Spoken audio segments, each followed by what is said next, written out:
Hello. So I've been in a bit of an arts and crafts kind of mood lately, hitting Michael's 3 times a week kind of feeling. And I've been trying new genres and new mediums. And what I've been wanting to do for a long time is pretending to be a streamer. So I'm really excited today to talk to you about my yanfei build. So a little bit of background on yanfei. She is my main. She came out just a little bit after I started playing Genshin, and immediately I was drawn to how aesthetic she is. She has a geometric kind of theme, like her seals all come out in a neat little shape, and her shield is the same shape, and it's just so cute. Her stamps, when they stamp, when she has more seals, they get bigger. It's so cute. I can just imagine that stamp on all of her documents, the wax personalized seal she has. She has this fresh summery look with pink and red with gold accents, and I love the red and pink combo. I feel like it conveys a regal kind of mature intelligence with the red, and then it's just so summery and fun and fresh with the pink. And I love how she as a character is not angsty. So many of the characters in Genshin just aren't having a good time. They're going chaos rage mode for really intense, deep personal reasons, which I can respect. But yanfei is just here to have a genuinely good time. She clocked out of work that day and she decided to go out and cause chaos, and that's what I'm doing. I'm clocking out of my day and playing Genshin.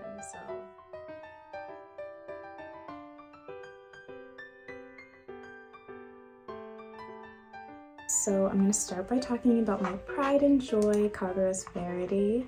So I was super on the fence about whether I should pull for this. I was being angsty about it. The weapon banner's a trap, whatever. And I'd gotten Jade Cutter on the first run, and which was a blessing, of course. It's amazing. I have it on Ayaka.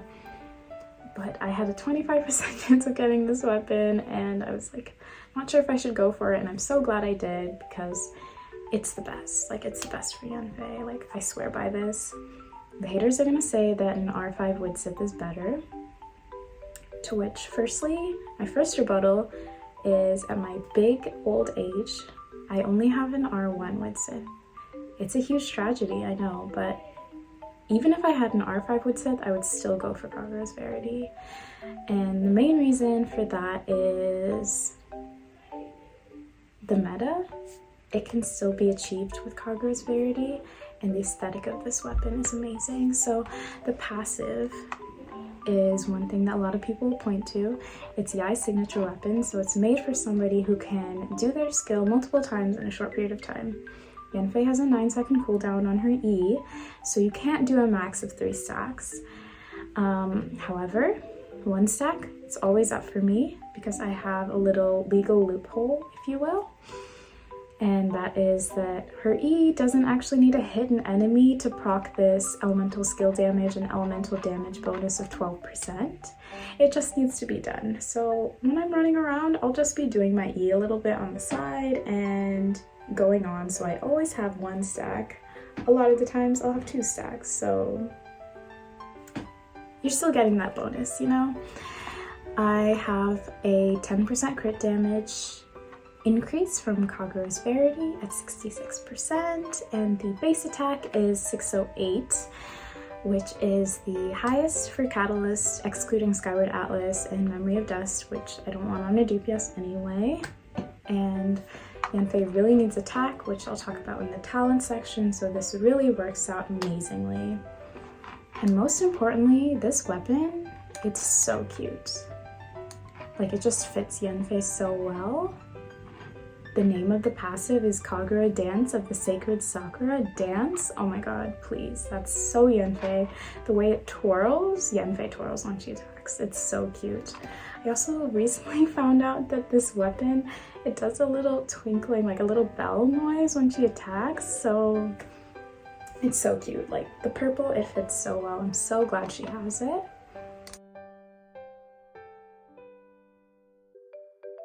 A normal attack will give her a seal. Seals do 3 things. They decrease the stamina consumption of a charged attack. They give a 5% pyro damage bonus because of her talent, and they will also increase the charged attack damage that she does for her charged attack after getting these seals. So these bonuses, they make it so you want to do normal attacks, get seals, and do charged attacks. You can also immediately get the max number of seals by doing her E. The same is true for her burst. Her burst also applies the effect Brilliance on her, which grants her a seal every second, so now she doesn't need to do as many normal attacks in between her charged attacks. It also increases the damage dealt by her charge attack by 62%, which is amazing. So now you get even more charged attack damage out of her. It does have an 80 energy cost. I have Yanfei on a little bit less energy though, because the nature of Yanfei is she's a selfish DPS, right? Which I love for her. Amazing. She wants to be on field after doing her burst because she has Brilliance, she's doing more charge attack damage, she's getting seals immediately, you want her on the field more. So I like to have a little bit of time off in between her burst to, you know, do my other characters, do their skills, their bursts, run through their rotations, and then I can like dedicate her burst time to her and just her. So normally I would do a E charge attack, normal twice, charge attack, normal twice, charge attack, switch characters. I switch characters, I do all this off time stuff that I mentioned, you know, the things I want to do before her burst, their E's, their bursts, whatever. I switch back to her with her burst, charge attack, E, charge attack, normal, charge attack, normal, charge attack, normal, charge attack. So like when her burst is up, you can just do a charge attack every other time. If you have a high crit rate, you can basically get an additional instance of AoE pyro damage equal to 80% of her attack every other attack too. So she has a really pod kit. I've honestly like fought so hard to get constellations for her. I'm so happy I have C6, it's so worth it. Her C1 I got on her first banner, not immediately. I was pulling for a long time to get this though. And her C1 reduces stamina consumption of her charged attacks and increases resistance to interruption. This is a must-have. Honestly, like without this, I was struggling a lot more with her kit. This makes her so much more comfortable to use. Her C2 increases her charge attack crit rate by 20%, half the time basically.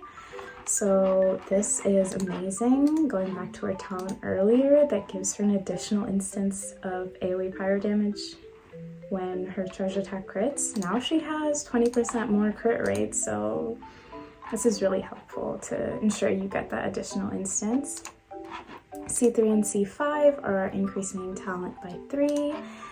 Her C4 is lovely. Like, this shield is weirdly meta, like it's weirdly strong. In overworld play, I don't even have a tank fei build on her, like I've built one, and personally I like yanfei more as a DPS, but even though I don't have a tank fei build, her shield is so strong. Like her shield and Beto shield, which is much weaker, but it still does things, plus Albedo's little itty bitty baby shields. The combination of that is enough for overworld play, honestly, so it's really good. But I think what I really like in terms of meta with her shield is because she has that shield up, you can tell when she has the effects of Brilliance applied to her. So you're able to tell like when she has these effects applied and when the 15 seconds of this effect are done. Like nobody knows what 15 seconds is in gameplay, right? This gives you a concrete way to visualize that, which is amazing. It's also just so cute, like the shape of it, it's so cute. The geometricness, wow. The way it's shaped like a seal, no. Her C6, I fought tooth and nail for. Like I gave my entire life to get this constellation and it was so worth it. Because of it, she has 4 seals. and it's shaped like that, and when she has her shield up, it's just so cute. It just fits so well. Her shield shaped like a seal with 4 seals on each corner. It's so lovely to look at. It's so worth it. It only increases her damage by like 5 to 10% is what I've read online, but the aesthetic value is just, it's worth it so much. Go through her artifacts. I have a 4-piece Crimson Witch on her. This artifact domain, like I've been farming it since before I could like do the domain by myself. Like I remember I would wait for Jadex to be online so that I could get this domain done. Like I've been farming it since day 1, honestly. And it's for this 4-piece bonus. Like the 2-piece is nice, of course, but she does have those 5% pyro damage bonuses from each her seals, so she already has that 20%, plus her Ascension status pyro damage bonus, but it's still nice. The 4th piece though, that overloaded by 40%, I run yanfei with Beidou basically all the time, so this works out perfectly. It also has the elemental skill, which increases 2-piece by 50% of the 2-piece bonus. I'm not sure if I said that right, but this works really nicely too because it lines up with Kagura's Verity, so I'm already doing that. It's not something you have to think about, which is nice. To go through our individual pieces, this flower has like nostalgic value for me, honestly. I rolled it when Jadex and Hummus were visiting San Diego, so it's my first and only over 30% crit damage, so I'm really happy about it. My feather is for crit rate, of course, and some attack percent, which is nice. Crit rate is the main one I was trying to get again out of her attack percent sands. Attack percent, of course, because of that additional instance of pyro damage based on attack when she crits her charge attack. Her goblet is pyro damage bonus. And she has a 4th piece, a 5th piece. Her off piece is crit rate because I'm trying to get her crit rate up, so when her charged attack crits, she gets that additional instance again. This piece is also carrying her attack percent, which is nice. To go over her final stats, she has 1.8k attack, 60, 190 crit ratio, 121 ER, and 85 pyro damage bonus. So I'm gonna go through my 4 characters. I have Yanfei, Albedo, Mona, and Benny. So for Benny, he's automatically giving pyro resonance, 20% attack boost there. His artifacts, he has a 4-piece noblesse, so that's giving a 20% attack bonus as well. His attack bonus is based on his base attack, which right here we can see. I have him on my highest base attack weapon, Prototype Rancor. It'd be nice if I had like Quill of Favoni or something, but you know, this is good too. And for Albedo next, I have him on a 4-piece tenacity. So with his E, I'm proccing this 20% attack bonus, as well as his burst here, which gives a 125 elemental mastery bonus for 10 seconds. You just have to use his burst, not have it hit an enemy. Important note. And finally, I have Mona. Of course, I have her on Thrilling Tales, so a 48% attack bonus here. She is running on a 4-piece instructor, so triggering an elemental reaction increases party members' elemental mastery by 120. And finally, she has her Omen from her burst, which is going to give a 60% damage bonus. So Yanfei then, her final number will be increased by her 20% pyro damage bonus from having 4 max seals. Her burst will also be applying brilliance, so she has a 62% charged damage bonus. And finally, she'll be doing a melt with the cryo cube, which is a 2 times damage bonus. So that was a long list of buffs, more than 10, and they each have like their own second thing. Like some of them are really comfy, like Noblesse, which is giving you 12 seconds, which I'm calling really comfy, I guess. And then some of them are not comfy at all, like Mona's burst, which is 5 seconds. So overall, that was my rotation for this damage test, and I will be playing it with some fun music because that's what all the streamers do. So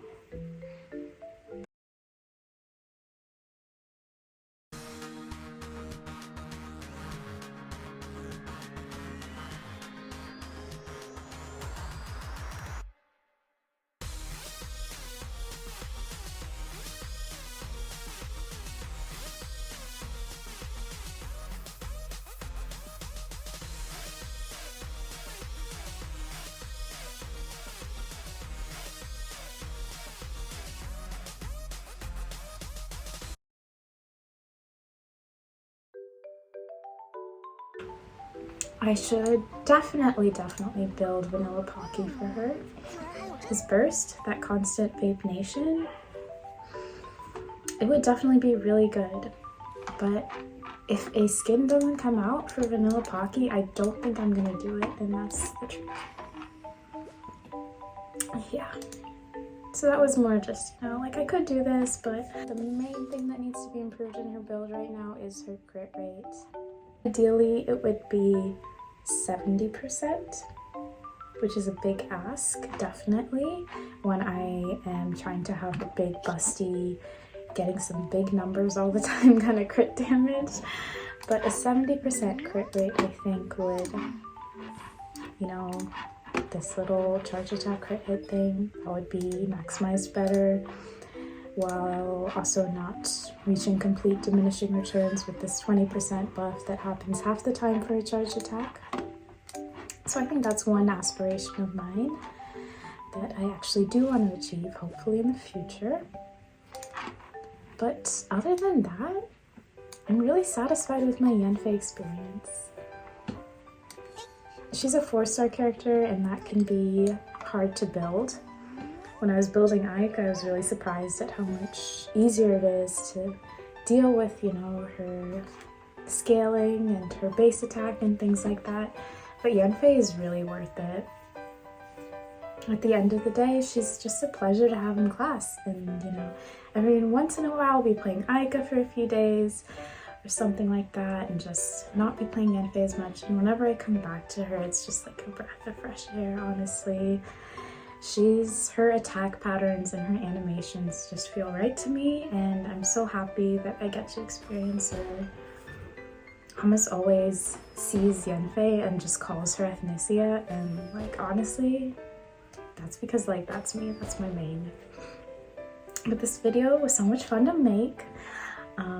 In my silly goofy arts era, like I'm so glad I got to experience a new medium. Thank you for watching.